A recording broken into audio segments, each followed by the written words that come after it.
Look around. You can find cars like these on AutoTrader. New cars, used cars, electric cars, maybe even flying cars. Okay, no flying cars, but as soon as they get invented, they'll be on AutoTrader. Just you wait. AutoTrader. Welcome to What If, the show where I, Jake from State Farm, answer your insurance what ifs. Today's caller is Gio. What's up? Hey, Jake, what if I'm shopping for a new policy, but there are so many options that I freeze up and just can't choose? It's okay. An agent can help you choose the right coverage. At State Farm, we're there for your what ifs. Oh, now what if I need help deciding on dinner?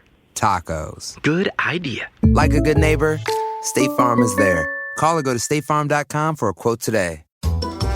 Now, the greatest story never told with Miles and Thrill. Oh, the crowd goes wild.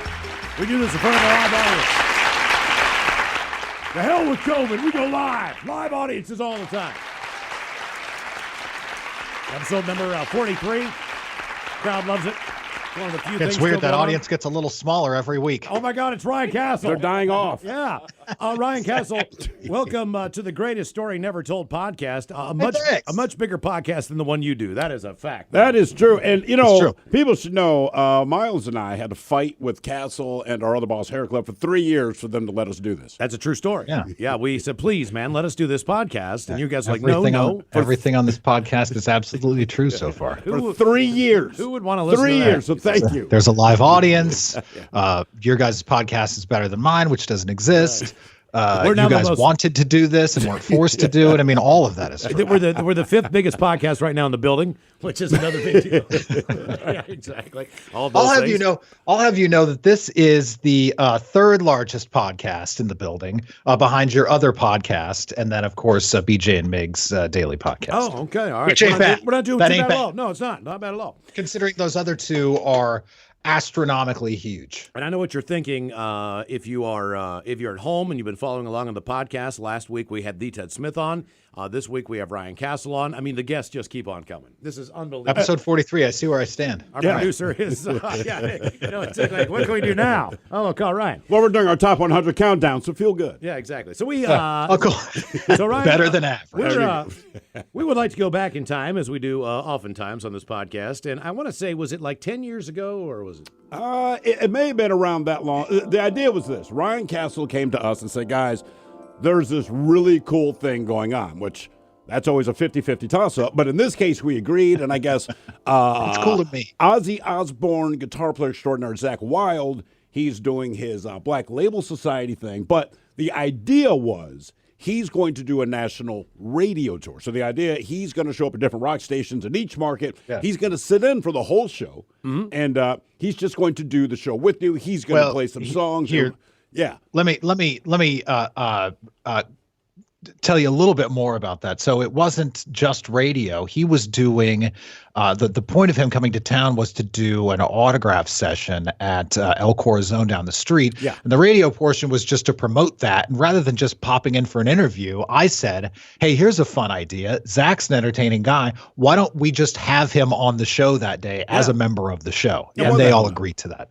Yeah, and we thought rather than just doing an interview, right? And it was a little surreal at the time. I can't remember exactly what was going on in our actual main KISW studio. Were we doing like it was during the remodel? Okay, we were doing a remodel in there, so we weren't in our actual studio. We were in the one beside it, which is kind of a makeshift deal. But we'd been broadcasting in there, so it was a little bit tighter quarters. But like anything, smaller room. Yeah. It's just like sleeping on the opposite side of your own bed.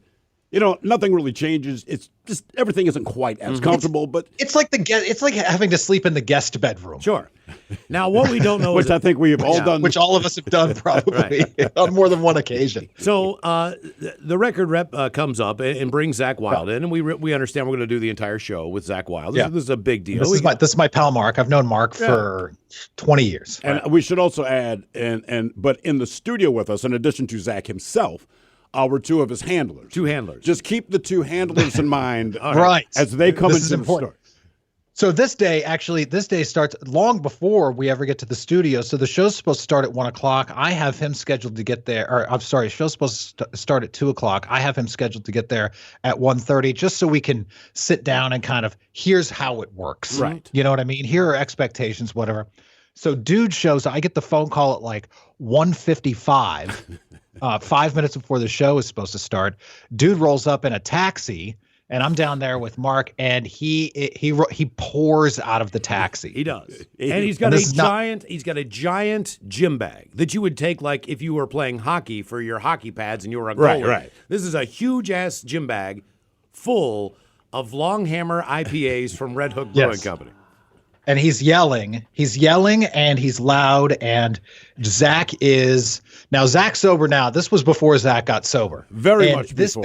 This day may have been one of the reasons why Zakk decided to sober up, because it started by him laying down in the elevator with his feet hanging out the door in the lobby downstairs with a gym bag full of beers. And I had to pick up his boots and hold them up over my head so the elevator doors would close. All the while he's yelling, laying on the floor, "I'm a guitar god!" That's how the day with Zakk starts. That was the start of the day. And by the way, if you ever have seen Zakk Wyld, those are the same clothes he's wearing right now. So he has one outfit. And by the way, this was all in fun. He wasn't trying to be a jerk. No. He was just messing around. He's just Zakk Wyld. So And we were excited to meet him, but I will say, when he walked into the studio, it's very impressive because, we're rock fans, and this guy at this point had been playing with Ozzy, 20, 25 years. I mean, this dude, and he's a bigger guy. He is a big guy. That's one thing you have to know. He's a big guy. He has an odd smell, an odd aroma. It's not exactly bad. It's certainly not good.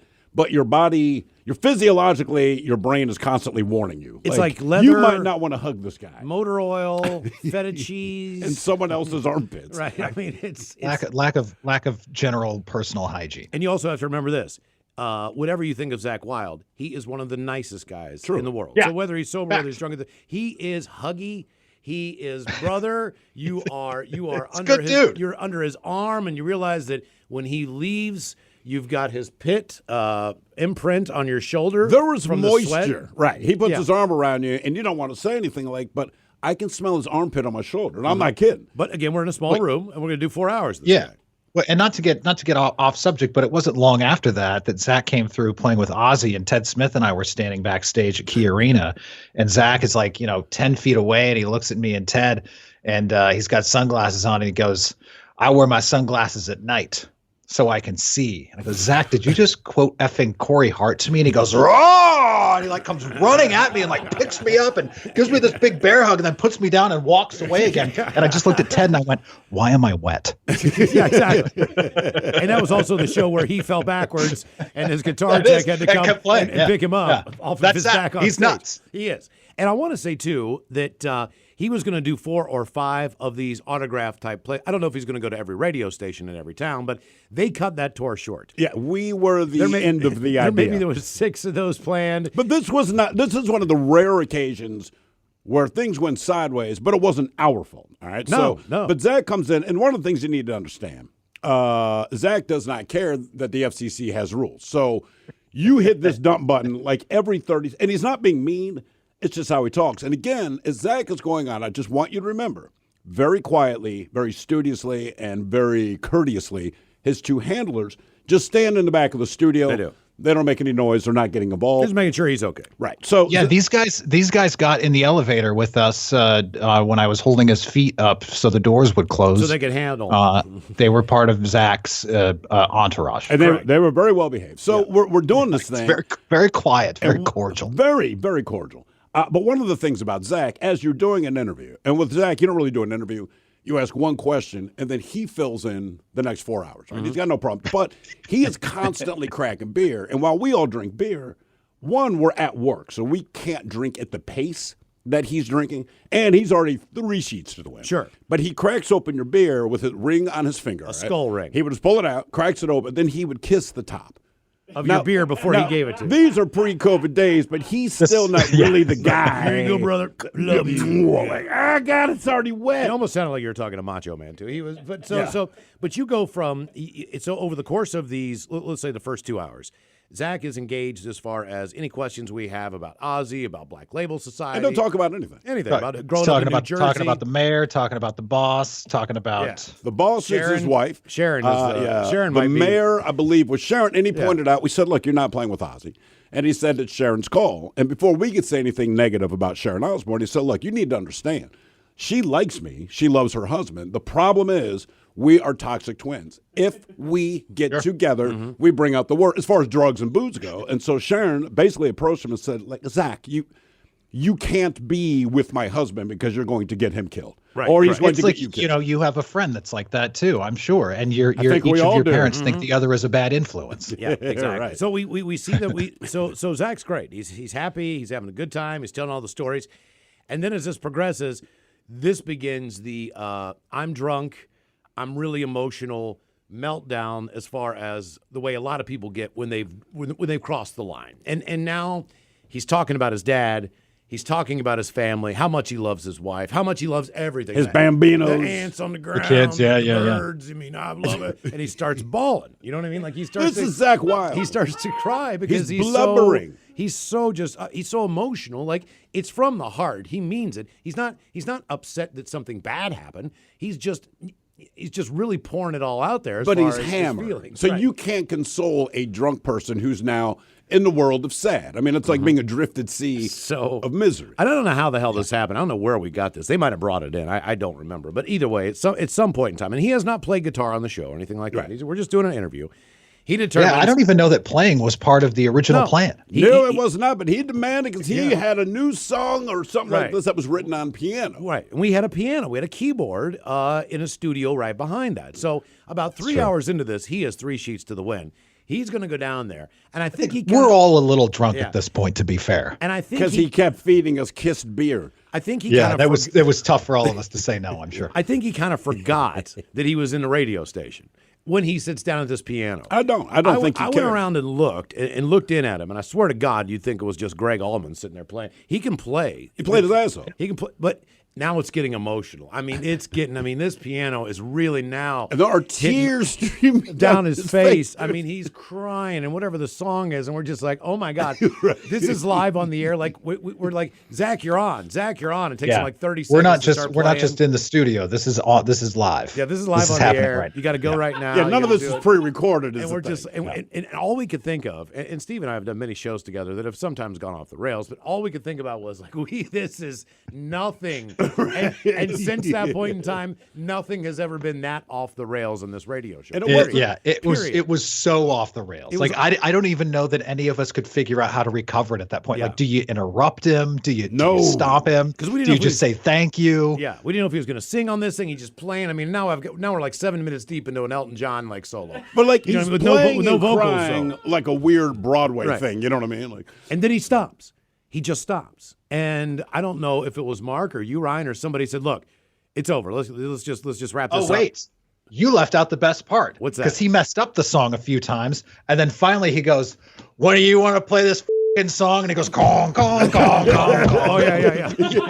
Right. And that was when we realized this is live. That was when we realized You may have to edit that. Yeah. But keep in mind, and I'm serious, we're getting off the air at 6. His signage and meet and greet was like 6:37. I mean, it wasn't. And it's like 5:30 at this point. Yeah. I mean, it's late. It's late in the show. No, the thing was, basically, and understand where our old studio was, it is less than a 5-minute walk to El Corazon. So the idea is we finish the show, and then we're going to walk over with Zakk to El Corazon. He should be there. Guys, it's a block and a half. By it's close. 6:30 at the latest. So, but people are guessing around 6:15. But there is this problem that Castle's explaining to us. He says, "Look, I need you guys to go to El Corazon and stall." We're like, "Stall for what?" He'd say, "Because this son of a bitch has passed out and is dead asleep in the hallway in the kitchen with his feet in he the was kitchen." in the kitchen. He was in the you kitchen. had to step over he was him. on the table in the kitchen.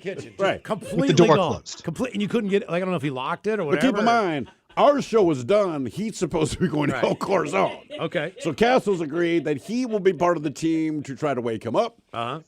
Oh no! I was absolutely not going to be the guy that woke him up. So he's in the kitchen. It's 6 o'clock. We're supposed to be over at the thing, and Mark, who we mentioned earlier, he goes, "So Ryan, how bad would it be if we didn't make it over to the signing to do? Well, there's 700 people standing out in front of El Corazon waiting for Zakk to show up.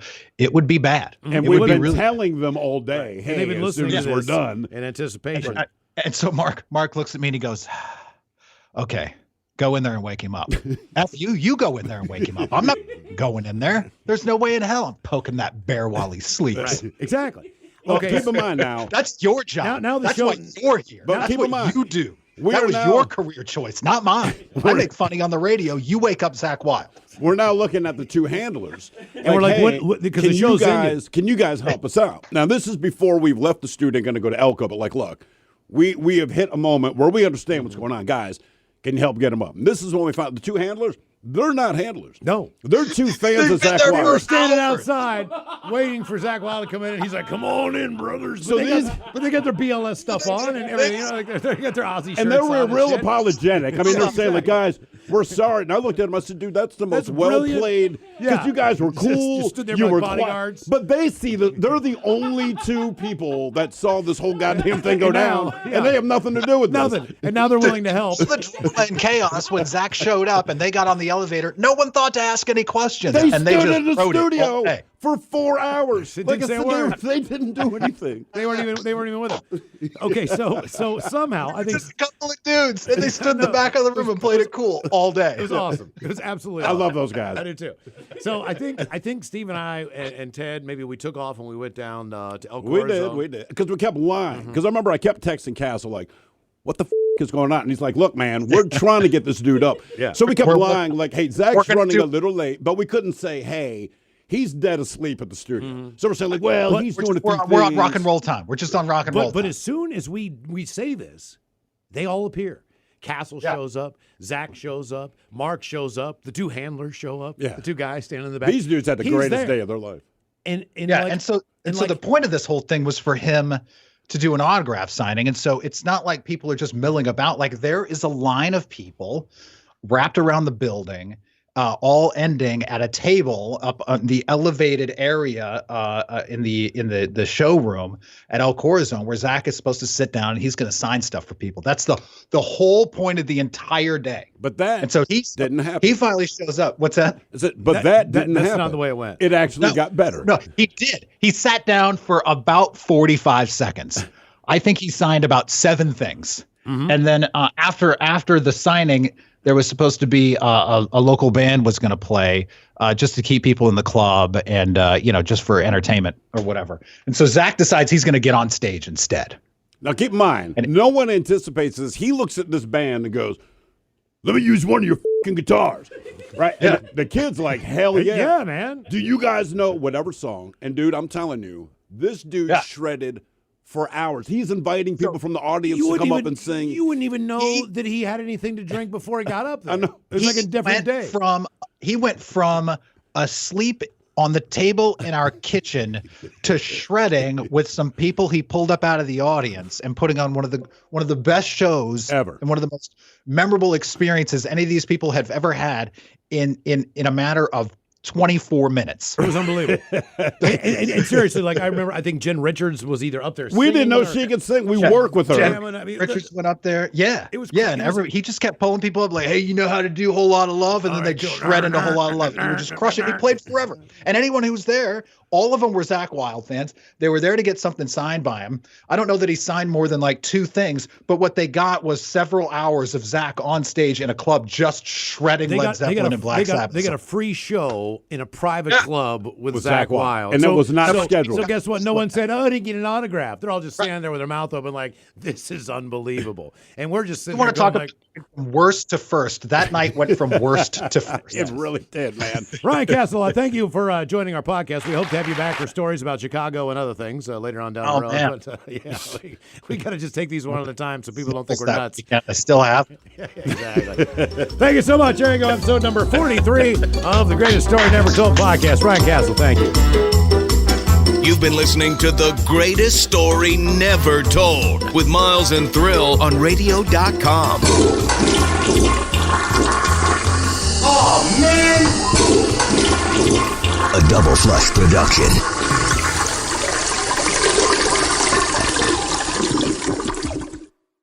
Have you or a loved one been injured in an accident? Are you struggling to recover fair compensation? Look no further. At Phillips Law Firm, the experienced personal injury attorneys will fight for your rights and get you the justice and compensation you deserve. They handle a wide range of cases, including car accidents, slip and falls, medical malpractice, and workplace injuries. Justice is a phone call away, so don't wait. Call today for a free case review. Call 1-800-JUSTICE or visit justiceforyou.com.